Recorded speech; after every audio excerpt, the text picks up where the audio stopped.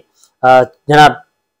Law minister فروغ نسیم صاحب نظر نہیں آ رہے تھے، وہ بالکل روپوش تھے اس رات اور ہمیں دور دور تک دکھائی نہیں دے رہے تھے۔ کابینہ کا اجلاس ہوتا ہے اور اس کے بعد یہ کام کر دیا جاتا ہے، سائفر کو محدود پیمانے پہ پبلک کر دیا جاتا ہے۔ عمران خان صاحب وزیر اعظم ہاؤس میں بیٹھے ہیں، ٹانگ پہ ٹانگ رکھے ہوئے ہیں، اور ان کے علاوہ باقی سب پریشان دکھائی دے رہے ہیں، لیکن وہ بہت مطمئن ہیں اور وہ باہر کی دنیا سے بالکل بے خبر، ٹی وی سے دور، وہ آرام سے اپنا کام کر رہے ہیں، صحافیوں سے ملاقاتیں کر رہے ہیں، اور جن صحافیوں سے ملاقات کی ان میں بھی شامل تھا۔ یہ ایک الگ داستان ہے، اس کے بعد ہم اس کے بارے میں بعد میں بات کریں گے، لیکن سسٹم جو ہے وہ اوور ہیٹڈ تھا آج سے 1 سال پہلے، اور آج کے دن ہی بہت زیادہ حالات خراب تھے، اور اس کی ریزن یہی تھی۔ بالآخر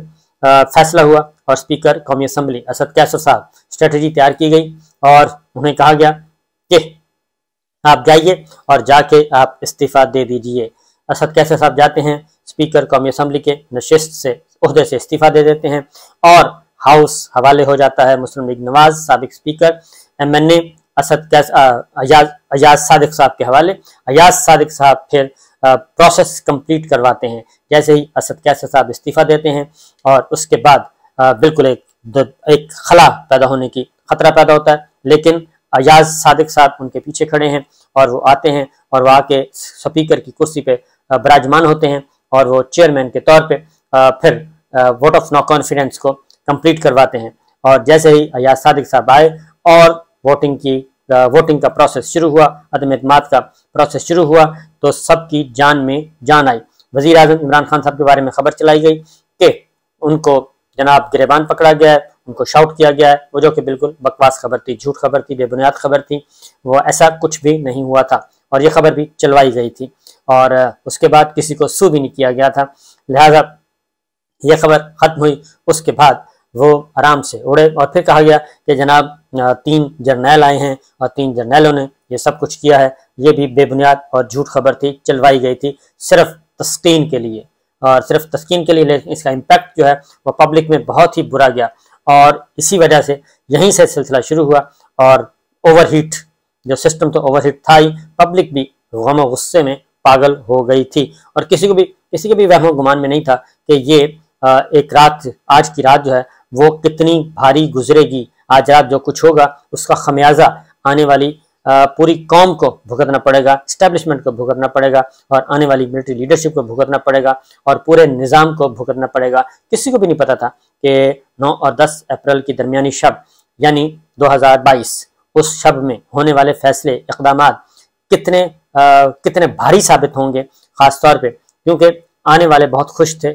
حکمراں اتحاد جو اس وقت موجود ہے، یہ بہت خوش تھا کہ ہماری فتح ہو رہی ہے، ہم جیت رہے ہیں۔ زرداری صاحب بہت خوش تھے، بلاول صاحب بہت خوش تھے، مریم صاحبہ بہت خوش تھیں، نواز شریف صاحب خوش تھے، شہباز شریف صاحب خوش تھے، مولانا خوش تھے، سب کے سب بہت خوش تھے کہ ہمیں اقتدار مل رہا ہے، اور ہم اپنے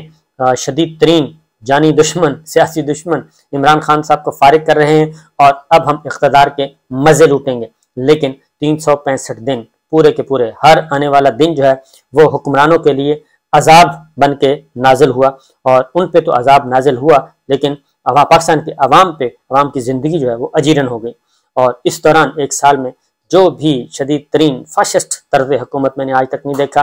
اور نازی، ہٹلر، پتہ نہیں کیا کون سے حربے استعمال کیے گئے، اور یہ سارا کچھ ہمارے سامنے ہے۔ ایک دن بھی پاکستان کے عوام کو، پاکستان کے میڈیا کو اور سیاسی مخالفین کو سکھ کا سانس نہیں لینے دیا گیا،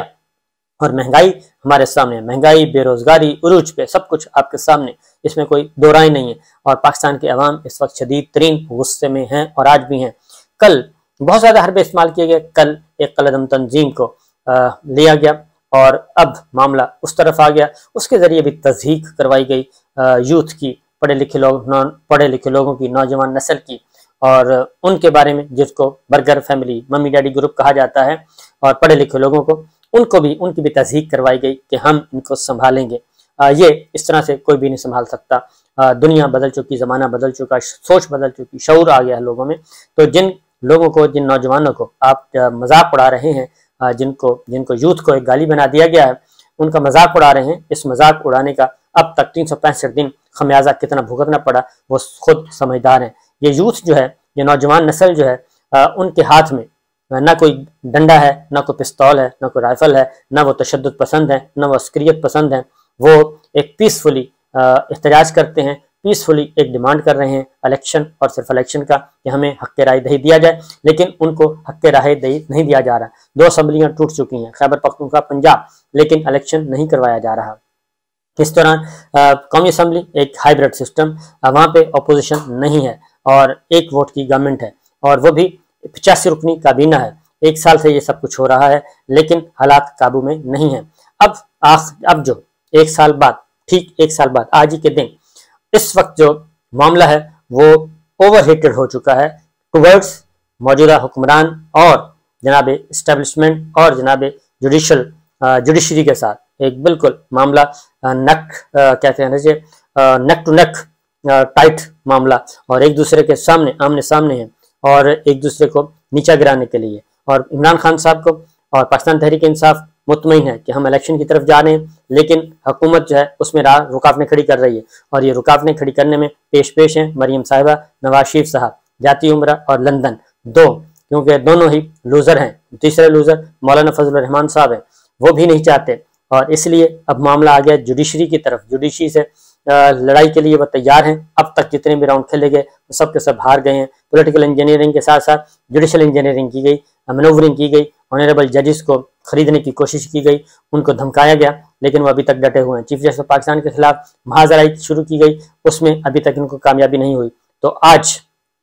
کیا کیا جا رہا ہے؟ آج وفاقی کابینہ کا خصوصی اجلاس بلایا گیا ہے، اور مریم صاحبہ کا حکم ہے، نواز شریف صاحب کا حکم ہے، دونوں کا حکم ہے کہ ہر صورت میں آپ چیف جسٹس پاکستان کے خلاف ریفرنس فائل کریں، اور آنریبل ججز جسٹس اعجاز الحسن صاحب، جسٹس منیب اختر صاحب، جسٹس منیر علی نقوی صاحب، ان کے خلاف ریفرنس فائل کریں، اور جتنے بھی حکومت کے قابو میں جتنے بھی جج نہیں ہیں ان کو اٹھا کے باہر پھینک دیا جائے۔ لیکن Pakistan bar council, supreme court bar association, وکلا تنظیمیں ملک بھر کی وہ آ چکی ہیں ججز کے حق میں۔ مریم صاحبہ کو سمجھایا جا رہا ہے، نواز شریف صاحب کو سمجھانے کی کوشش کی جا رہی ہے۔ وہ کہتے ہیں اگر میں نہیں، میرے بغیر اگر الیکشن ہوتا ہے تو پھر الیکشن نہیں ہوگا، پھر یہاں پہ دمادم قلندر ہوگا، بے شک مارشاء اللہ لگ جائے، جو بھی ہو جائے۔ مریم صاحبہ بھی یہی کہتی ہیں کہ پہلے ہمارے ساتھ طے کیا جائے، پہلے جو ہمارے ساتھ معاہدہ کیا ہوا تھا جناب باجوہ صاحب نے، اس معاہدے کے تحت ہمارے ساتھ ڈیل مکمل کی جائے۔ باجوہ صاحب جا چکے ہیں، اور سارے کا سارا وزن جو ہے، اس وقت سارا پریشر موجودہ لیڈرشپ پہ ہے، موجودہ اسٹیبلشمنٹ پہ ہے۔ دیکھتے ہیں کہ کیا ہوتا ہے، کیونکہ آئین ایک طرف، پاکستان ایک طرف، جمہوریت ایک طرف، اور کہا جا رہا ہے، اسٹیبلشمنٹ کو بھی کہا جا رہا ہے کہ آپ ہمارا ساتھ دیں، ہم جوڈیشری سے ٹکرانا چاہتے ہیں، اور چیف جسٹس سجاد علی شاہ صاحب کی طرح موجودہ چیف جسٹس کو بھی اٹھا کر ہم باہر پھینکنا چاہتے ہیں، نہ صرف ایک جج کو بلکہ 3 اور ججز کو بھی باہر پھینکنا چاہتے ہیں۔ اس کے بعد